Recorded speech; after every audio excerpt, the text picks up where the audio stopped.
दोस्तों स्वागत है एक बार फिर से सभी का एग्जाम सुदमस यूट्यूब चैनल पर। और आज के इस वीडियो में साइंस क्लास 9th वार्षिक परीक्षा का most important paper A50,000 code का देखने वाले हैं। वीडियो को एंड तक देखेंगे। 3 घंटे 15 मिनट में आपको 70 नंबर का पेपर करना पड़ेगा। यूपी बोर्ड का ये पेपर है, लेकिन बाकी सभी बोर्ड के लिए भी क्वेश्चन इंपॉर्टेंट है, जैसे एमपी बोर्ड, उत्तराखंड, राजस्थान, हरियाणा, ठीक है, छत्तीसगढ़, सभी बोर्ड्स के लिए इंपॉर्टेंट है। तो चलो देखते हैं। 20 नंबर के यहाँ पर बच्चों आपको OMR के प्रश्न मिलेंगे, जो कि आपको सही ऑप्शन चुन के लिखना होता है, OMR शीट भरनी होती है। और 50 नंबर के आपको वर्णात्मक प्रश्न मिलेंगे, मतलब लिखने वाले प्रश्न मिलेंगे। तो चलो शुरू करते हैं। वीडियो शुरू करने से पहले आप ये वीडियो कौन से शहर, कौन से गांव से देख रहे हो, अपने शहर या गांव का नाम कमेंट में जरूर लिखना। और दोस्तों देख सकते हैं आपकी 2 सेक्शन है। ए में OMR के 20 प्रश्न है, बाकी खंड बी में 50 नंबर के वर्णात्मक प्रश्न है। 3 उपखंड होते हैं, का, खा और गा, फिजिक्स, केमिस्ट्री और बायो, मतलब भौतिक विज्ञान, रसायन विज्ञान और जीव विज्ञान। देखो उपखंड का के OMR प्रश्न फिजिक्स के। वाहनों में लगे ओडोमीटर से क्या नापा जाता है? तो वाहनों में लगे ओडोमीटर से वाहन द्वारा चली गई दूरी नापी जाती है। ऑप्शन नंबर बी करेक्ट है। बी वाला ऑप्शन आप OMR शीट में भरेंगे। देखो OMR आंसर शीट में आपको अंकित करना है, गोला आपको काला करना होता है, बबल फिल करना होता है। अगला क्वेश्चन है, गतिमान पिंड की दूरी समय ग्राफ के ढाल से ढाल को क्या कहते हैं? अब एक पिंड गतिमान है, ठीक है, मान लीजिए वो x दूरी चलता है, ठीक, और t समय में चलता है, तो इसके ढाल को क्या कहेंगे? इसके ढाल को क्या कहेंगे? दूरी बटे समय को क्या कहेंगे? तो देखिए यहाँ पे समय ले लें, यहाँ पे अगर दूरी ले लें, डिस्टेंस ले लें, तो दूरी बटे समय क्या होता है? चाल बराबर दूरी बटे समय। तो यहाँ पर क्या हो जाएगा? आंसर चाल हो जाएगा। तो गतिमान पिंड की दूरी समय ग्राफ के ढाल को क्या कहते हैं? चाल कहते हैं। अगला प्रश्न है, संवेग परिवर्तन की दर क्या कहलाती है? यहाँ पर क्वेश्चन आपको देखने को मिल रहा है, संवेग परिवर्तन की दर। भाई संवेग परिवर्तन की दर क्या कहलाती है? P इंटू डेल्टा टी क्या कहलाता है? बल का आवेग कहलाता है। ध्यान रखेंगे, बल का आवेग। तो यहाँ पर बल का आवेग आपको लगाना है, सी वाला ऑप्शन, संवेग परिवर्तन की दर, बल का आवेग। वेग परिवर्तन की दर क्या होती है? वेग परिवर्तन की दर त्वरण, संवेग परिवर्तन की दर बल का आवेग। अगला प्रश्न है, 2 पिंडों के बीच की दूरी 2 गुनी कर दी जाए तो उनके बीच लगने वाला बल कितना हो जाएगा? ठीक है, तो कितना रह जाएगा? 1/4 रह जाएगा। अगला प्रश्न लेते हैं। अगला प्रश्न लेते हैं, अधिकतम कार्य के लिए विस्थापन तथा बल के बीच कितना कोण होना चाहिए? तो 0 डिग्री होना चाहिए। जिस दिशा में विस्थापन हो उसी दिशा में अगर बल लगेगा, उसी दिशा में विस्थापन होगा, तो मैक्सिमम बल लगेगा, मतलब बल और विस्थापन के बीच 0 डिग्री का कोण होगा, तो कार्य अधिकतम होगा। यहाँ पर आप 0 डिग्री आंसर लगाएंगे अपने OMR शीट पर, ठीक है। कितना लगाएंगे आप? 0 डिग्री। अगला क्वेश्चन लेते हैं भाई। अगला क्वेश्चन लेते हैं कि 2 पिंडों के वेग के अनुपात 4:9 है, तो उनकी गतिज ऊर्जा का अनुपात क्या होगा? गतिज ऊर्जाओं का अनुपात क्या होगा भाई? ऊर्जाओं का अनुपात क्या है? गतिज ऊर्जा का सूत्र हाफ mv² होता है, mv²। तो E1/E2 कितना है? E1/E2 4:9 है, ठीक है। तो V1² ठीक। तो 4:9 है, तो ये कितना हो जाएगा? 4 का वर्ग 16/81, यानी कि 16 अनुपात। तो उनकी गतिज ऊर्जाओं का अनुपात क्या होगा? 16:81। ये सी वाला ऑप्शन आपका करेक्ट हो जाएगा। सी वाला ऑप्शन करेक्ट हो जाएगा। अगला प्रश्न, तरंग का वेग v और आवर्तकाल t और तरंग दैर्ध्य में संबंध क्या है? ठीक है, ये आपको बताना है। तो हम जानते हैं कि जो तरंग की आवृत्ति होती है न्यू बराबर सी लैम्डा, ठीक है, इस तरह का एक सूत्र होता है, न्यू बराबर सी लैम्डा। अब यहाँ पे लैम्डा बराबर क्या हो जाएगा, लैम्डा बराबर क्या हो जाएगा, यहाँ पर आप देखेंगे तो v अपॉन सी, लैम्डा बराबर। इस क्वेश्चन थोड़ा सा कंफ्यूजन है, इसलिए एक बार इसको आप चेक कर लेना कि तरंग का वेग v और t और लैम्डा में कौन सा सही होता है, करेक्टली आपको बताना है, कमेंट करके बताना कि क्या nu is equal to lambda into T होगा, या न्यू बराबर लैम्डा अपॉन टी होगा, या लैम्डा बराबर न्यू अपॉन टी, या फिर टी बराबर न्यू अपॉन लैम्डा। जहाँ न्यू क्या है, ठीक है, ये न्यू क्या है, आवृत्ति, लैम्डा क्या तरंग दैर्ध्य, और टी क्या है, आवर्तकाल है। सही सूत्र भाई कमेंट करना है आपको। चलिए रसायन विज्ञान के क्वेश्चन, जिस ताप पर द्रव का वाष्प दाब वायुमंडलीय दाब के बराबर हो जाता है उसे क्या कहते हैं, क्वथनांक कहते हैं। हमेशा याद रखेंगे कि जिस ताप पर द्रव का वाष्प दाब वायुमंडलीय दाब के बराबर हो जाता है उसे क्या कहते हैं, क्वथनांक कहते हैं। अगला क्वेश्चन लेते हैं।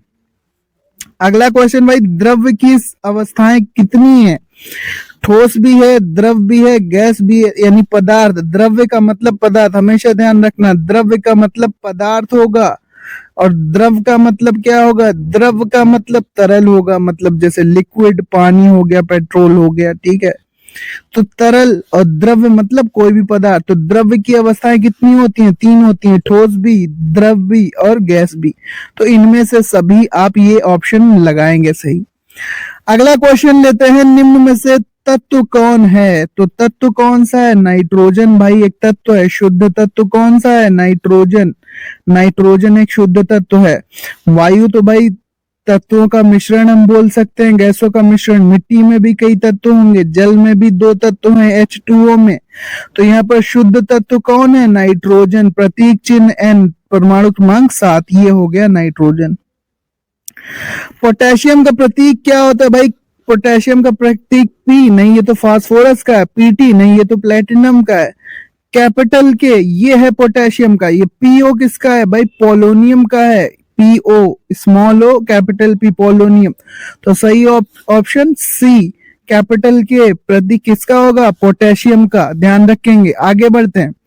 इलेक्ट्रॉन की खोज किसने की थी भाई, जे टॉमसन ने, गोल्डस्टीन ने, रदरफोर्ड ने, या हेनरी बैकुरल ने, किसने की थी, तो जे टॉमसन ने की थी, हमेशा ध्यान रखेंगे। जे टॉमसन, इलेक्ट्रॉन की खोज किसने की थी, जे टॉमसन ने, आप यहाँ पे याद रखेंगे। अगला क्वेश्चन लेते हैं, परमाणु की प्रथम कक्षा में कितने इलेक्ट्रॉन जा सकते हैं भाई, परमाणु की प्रथम कक्षा में अधिकतम कितने इलेक्ट्रॉन जाएंगे, तो परमाणु की प्रथम कक्षा में भाई 2 जाते हैं, दूसरी में 8 जाते हैं, ठीक, इस तरह से इलेक्ट्रॉन जाते हैं, फिर 18 जाते हैं, फिर 32 जाते हैं।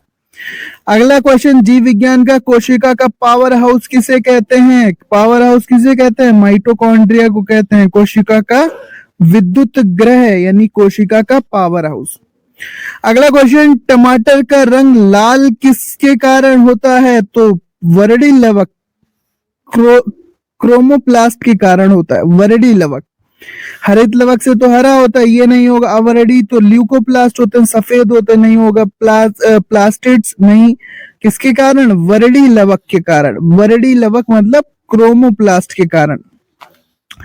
हड्डियों को पेशी से जोड़ने वाला रेशेदार ऊतक, भाई हड्डियों को जो हड्डियों से जोड़ते हैं उन्हें कहते हैं लिगामेंट या स्नायु, और जो हड्डियों को पेशी से जोड़ने वाला रेशेदार ऊतक होता है उन्हें कंडरा कहते हैं। क्या कहते हैं, कंडरा, टेंडन्स कहते हैं, टेंडन्स कहते हैं, हमेशा याद रखेंगे। हड्डियों को पेशी से जोड़ने वाला रेशेदार ऊतक टेंडन या टेंडन्स यानी कंडराएं जोड़ती हैं हड्डी को पेशी से, और हड्डी को हड्डी से कौन जोड़ते हैं, स्नायु जोड़ते हैं, हमेशा ध्यान रखेंगे। हड्डी से हड्डी को कौन जोड़ेंगे, स्नायु, लिगामेंट बोलते हैं उसको, क्या बोलते हैं, लिगामेंट बोलते हैं, ध्यान रखेंगे। आगे बढ़ते हैं।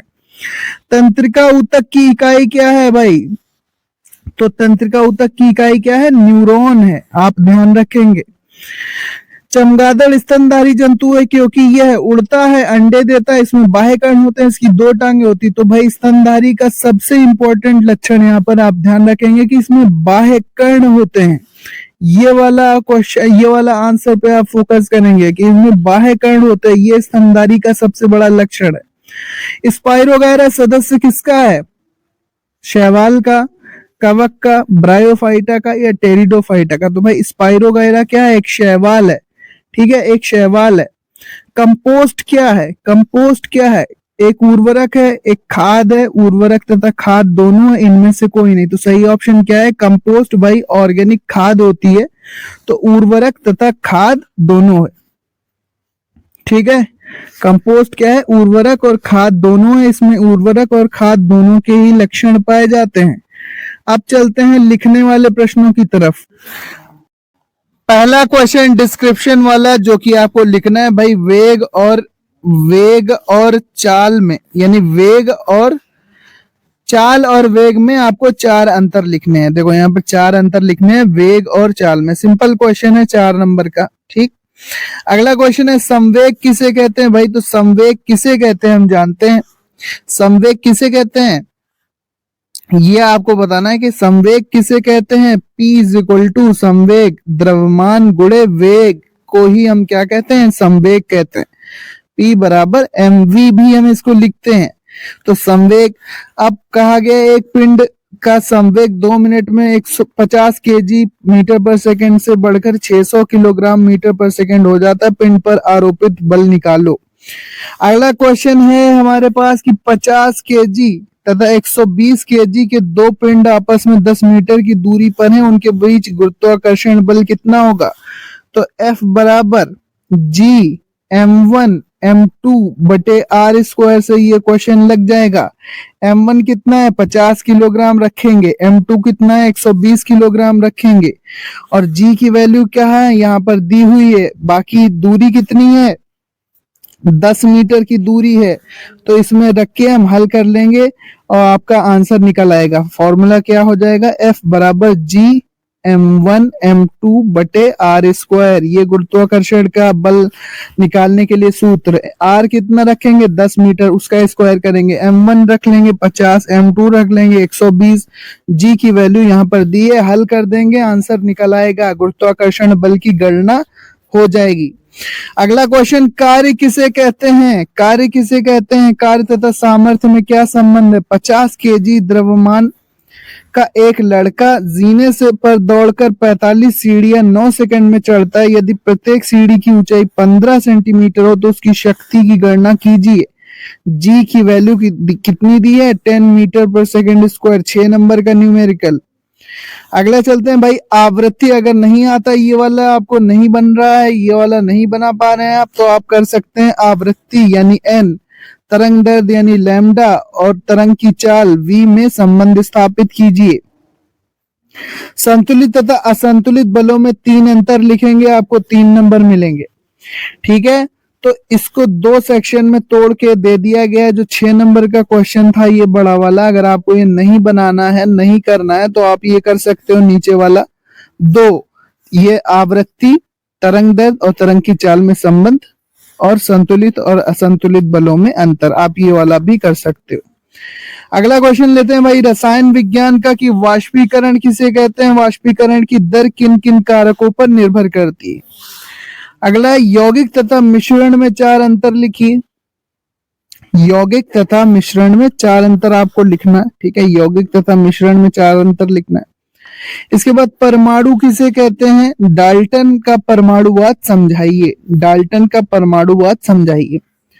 अथवा में आपको क्वेश्चन दिया है, अगर नहीं आता डाल्टन का परमाणुवाद, तो परमाणु के विभिन्न कक्षाओं में इलेक्ट्रॉन वितरण की बोरबरी योजना का वर्णन कीजिए। सोडियम और क्लोरीन का इलेक्ट्रॉनिक विन्यास लिखिए। भाई बोरबरी का नियम जानते हैं, 2, 8, 18, 32, इसके अकॉर्डिंग हम डिवाइड करते हैं परमाणु की कक्षाओं में इलेक्ट्रॉन को। तो सोडियम का 11 है, तो पहले में 2 चलेगा, दूसरे में 8 और तीसरे में 1। ये हो गया इसके सोडियम का क्लासिफिकेशन। क्लोरीन का कैसे होगा? 2,8,7, क्योंकि 17 होता है, ठीक है। तो 2,8,7 ये सोडियम का हो गया, और ये इतने किसका हो गया? क्लोरीन का हो गया। इस तरह से हम यहाँ पर इनका इलेक्ट्रॉनिक विन्यास कर देंगे बोरबरी योजना के अनुसार। अब भाई जीव विज्ञान के प्रश्न आ गए हैं। जीव विज्ञान का पहला प्रश्न, पादप और जंतु कोशिका में अंतर लिखिए। इसके बाद अस्थि और उपास्थि में आपको अंतर लिखना है। अस्थि और उपास्थि में 2 अंतर लिखना है। इसके बाद स्नायु और कंडरा में 2 अंतर हम जानते हैं। स्नायु क्या है? जो हड्डी को हड्डी से जोड़ने वाले ऊतक होते हैं उन्हें स्नायु कहते हैं, लिगामेंट कहते हैं। पीछे बताया है लिगामेंट कहते हैं। और जो पेशी को हड्डी से जोड़ने वाला रेशेदार ऊतक होता है उसे क्या कहते हैं? उसे टेंडन कहते हैं, जिसको हिंदी में कंडरा कहते हैं। ये ध्यान रखेंगे। ठीक है, अगला है खेतों में खाद तथा उर्वरक का प्रयोग क्यों किया जाता है? भाई फसल को उगाने के लिए किया जाता है। जिस मिट्टी में पोषक पदार्थों की कमी होती है तो उसको खाद से, उर्वरक से पूरा किया जाता है। इसी कारण खेतों में खाद और उर्वरक का प्रयोग किया जाता है। खाद तथा विभिन्न प्रकार के उर्वरकों के नाम लिखिए। भाई खाद होती है, गोबर की खाद हो गई, ठीक है, हरी खाद हो गई, पेड़ पौधों से बनाई गई, केचुए की खाद हो गई। इसके अलावा जो उर्वरक होते हैं वो रसायनों से बनाए जाते हैं, जैसे NPK, नाइट्रोजन, फास्फोरस और पोटेशियम का। इसके अलावा पोटाश होता है। इसके बाद यूरिया होती है। ये सारे क्या हैं? ये रासायनिक उर्वरक हैं। आपने खाद की दुकान देखी होगी, वहां पर आपको मिलते हैं उर्वरक, यानी कि केमिकल फर्टिलाइजर्स। अगला है कि स्तनधारी वर्ग के जीवों के लक्षण लिखिए। इनको कितने उपवर्गों में बांटा गया है? मैमेलिया के भाई आपको लक्षण लिखने हैं और इनको कितने उपवर्गों में बांटा गया है ये भी बताना है। अगला क्वेश्चन अगर नहीं आता तो पादप कोशिका का इलेक्ट्रॉन सूक्ष्मदर्शी चित्र बनाकर इसके विभिन्न भागों को नामांकित कीजिए तथा इसे संक्षेप में लिखिए। भाई प्लांट सेल आप जानते हैं, इस तरह की एक कोशिका बनी होती है आपकी बुक में। उसमें माइटोकॉन्ड्रिया होता है, उसमें रिक्तिका होती है, उसमें हरित लवक होते हैं, उसमें राइबोसोम होते हैं, उसमें केंद्रक होता है। ये सारी जो इस तरह की जो कोशिका होती है उसमें प्लास्टिड्स होते हैं, प्लाज्मेट्स होते हैं, वर्णी लवक होते हैं। इस तरह की जो इलेक्ट्रॉन सूक्ष्मदर्शी वाली कोशिका की रचना है वो आप तैयार कर लेना, इंपॉर्टेंट है, आता है। और पादप कोशिका और जंतु कोशिका में अंतर भी याद कर लेना, और यूकैरियोटिक और प्रोकैरियोटिक कोशिका में अंतर भी याद कर लेना, ये आता है। सो इंपॉर्टेंट है पेपर। अलग अलग कोड के हम पेपर लाते रहेंगे, इसीलिए चैनल को सब्सक्राइब जरूर कर लेना। मिलते हैं अपने नेक्स्ट वीडियो में। इसका PDF हम आपको टेलीग्राम चैनल पर दे देंगे।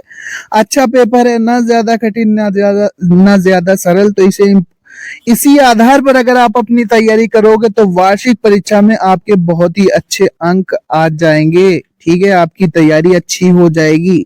यही प्रश्न घूम फिर के अलग अलग कॉलेजेस में पूछे जाते हैं, तो इसके अकॉर्डिंग आप अपनी तैयारी कर सकते हैं। एज ए मॉडल पेपर आप इसे यूज कर सकते हैं।